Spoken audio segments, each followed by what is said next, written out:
The morning air in my small apartment felt heavy as I watched Lily zip up her purple backpack. She was only 10, but her shoulders were slumped like she was carrying the weight of the whole world. My ex-husband, Mark, was waiting in the driveway in his expensive silver car, his new wife, Tiffany, sitting beside him with a smirk that always made my skin crawl. "Mom, do I really have to go?" Lily whispered, her eyes filling with tears that she was trying so hard to hide. I knelt down and hugged her tight, feeling her small heart racing against mine. "It is just for the weekend, baby. Stay in your room, read your books, and remember that I am always a phone call away."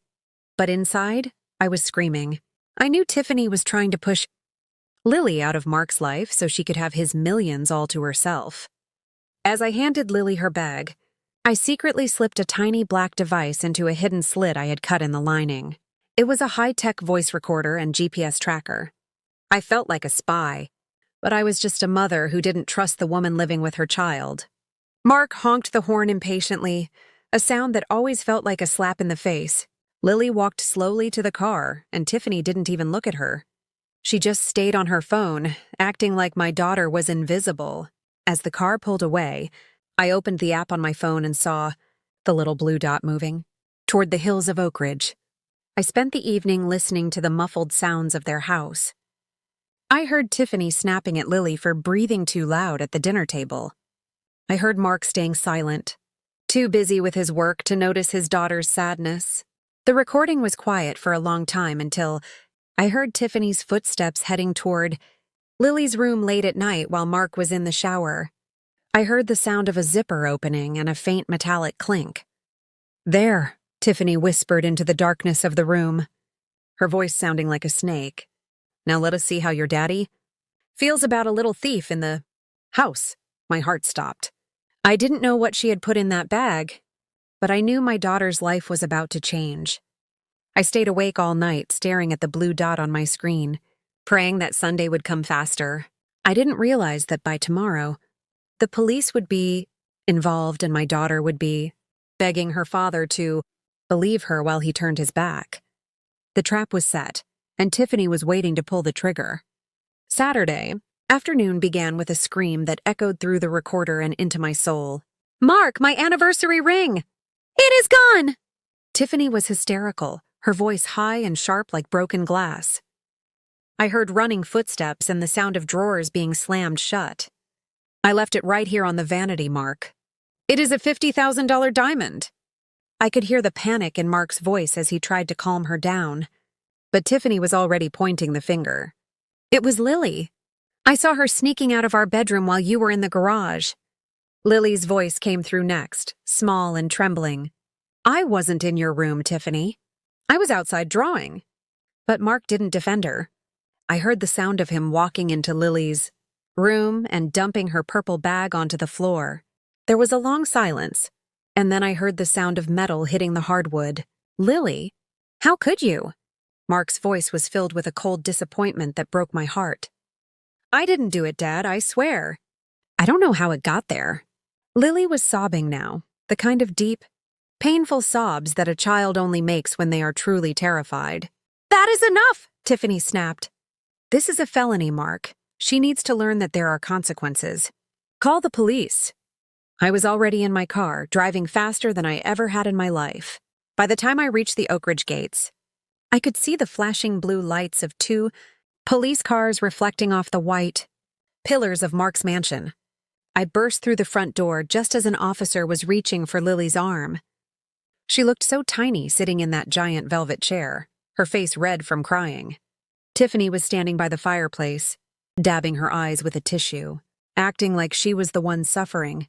"She is just a troubled child," Tiffany told the sergeant. Her mother probably taught her that stealing is okay since they are always struggling for money. I walked right into the middle of the room and pulled Lily into my arms. "Don't you dare speak about me or my daughter," I said, my voice shaking with rage. Mark looked at me with pity. "Ava, the ring was in her bag. The police found it. There is nothing you can say to change that." I looked at the sergeant, then at the smirk on Tiffany's face. She thought she had won. She thought Lily would be sent to a detention center and I would be left with nothing. But I had the one thing they didn't expect. I reached into my pocket and pulled out my phone. I don't need to say anything. Mark, I'm going to let Tiffany do the talking for me. The room went completely silent as I hit the play button on the recording app. At first, there was only the sound of a vacuum cleaner in the background. Tiffany's smirk started to fade into a look of confusion. Then the recording captured the sound of Lily's bedroom door creaking open. Everyone in the room leaned in to listen.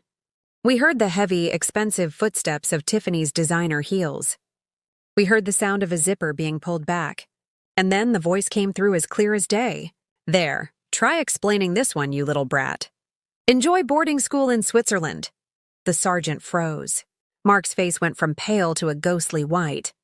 Tiffany tried to grab my phone, but the younger officer stepped in front of her. That is a fake! Tiffany screamed, her voice cracking. She made that up. She is trying to frame me. I looked at the sergeant. Check the timestamp. It was recorded at 11:03 a.m. today while Mark was in the garage. Check the house cameras to see who entered that room at that exact minute. The sergeant nodded to his partner, who went to the kitchen to check the security monitor. A few minutes later, the officer returned with a grim look. The footage matches the audio. Sergeant, Mrs. Bennett entered the child's room at 11:02 a.m. and left 90 seconds later. She was holding something small in her hand when she went in. Mark looked like he had been struck by lightning. He turned to Tiffany, his eyes filled with a sudden burning realization. You planted it, he whispered. You called the police on my 10-year-old daughter because you wanted her gone. Tiffany tried to wrap her arms around him, crying fake tears. Mark, honey, I did it for us. She was always in the way. We were supposed to be a family. Mark pushed her away so hard she nearly fell against the piano. You are a monster, he growled. The sergeant stepped forward and pulled out his handcuffs. Tiffany Bennett, you are under arrest for filing a false police report and attempted framing of a minor. You have the right to remain silent. The sound of the handcuffs clicking shut was the most satisfying sound I had ever heard. Lily gripped my hand tight as we watched the police lead Tiffany out of the house. She was screaming and cursing my name, but I didn't care. Mark turned to us, his eyes wet with tears. Ava, Lily, I am so sorry, but I didn't want his apology. I picked up Lily's purple bag and headed for the door. Keep your sorry, Mark. You chose her over your daughter. Now you can live in this big house all by yourself. The next few days were a whirlwind of lawyers and paperwork. I didn't go to work. I spent every hour in the office of Elena Vance, a lawyer who was known for being a shark in custody battles. When I played the recording for her, she didn't even blink. This isn't just a custody case anymore, Ava. This is a criminal conspiracy. We are going for everything. Mark tried to call me 100 times. He sent flowers. He sent toys for Lily. He even offered to double the child support if I didn't take him to court. But I ignored him. I wanted justice, not a bribe. We met in a small, private hearing room with a judge who looked like she had seen it all. Mark's lawyers tried to argue that he was also a victim of Tiffany's lies. But Elena was ready. She played not just the ring recording, but hours of other clips I had saved. We heard Tiffany telling Lily that I didn't love her. We heard Mark agreeing that Lily was too much work. The judge's face grew darker with every minute of audio. Mark sat with his head in his hands, unable to look at me or the daughter he had almost sent to jail. Mr. Bennett, the judge said, her voice echoing in the room. Your negligence is staggering. You allowed a predator into your home and allowed her to target an innocent child. You stood by while the police were called, on your own blood. The judge ruled that Mark's visitation rights were to be suspended immediately. Lily was to remain with me permanently. And Mark would have to pay for years of specialized therapy for the trauma he had caused. Furthermore, Elena revealed that we were filing a civil suit for emotional distress that would cost Mark a significant portion of his estate. Mark's lawyers whispered to him that he had no choice but to settle. If this went to a public trial, his reputation and his company would be ruined. He signed the papers with a trembling hand, giving up his rights and a massive sum of money that would go into a trust for Lily's future. As we walked out of the courthouse, Mark tried to stop us one last time. Ava, please, let me just talk to her for a minute. I didn't even stop walking. You had 10 years to talk to her, Mark. You chose to listen to a snake instead. Now, you have a lifetime of silence to think about it. We got into my car and drove away, leaving him standing on the courthouse steps, a wealthy man who was now completely bankrupt of the only thing that mattered. 6 months later, life looked completely different. We didn't live in that cramped apartment anymore. With the settlement money, I had bought a small, beautiful cottage by the lake. Surrounded by trees and peace, Lily had a room with a giant window where she could paint all day. She was smiling again, a real smile that reached her eyes. The silent witness, the little black recorder, was now in a box in the attic, a reminder of the battle we had won. Tiffany had been sentenced to 2 years in prison, and the news of her arrest had destroyed Mark's social standing. He was no longer invited to the fancy galas or the elite parties. He was the man who let his wife frame his child. One afternoon, while Lily was painting a picture of the lake, I received a letter in the mail. It was from Mark's lawyer, saying that Mark was selling the mansion in Oak Ridge and moving to another state to start over. He wanted to know if Lily wanted any of the furniture from her old room. I took the letter out to the backyard where Lily was working. Your dad is moving away. Lily, he wants to know if you want anything from the big house. Lily stopped, painting for a second, and looked at the lake.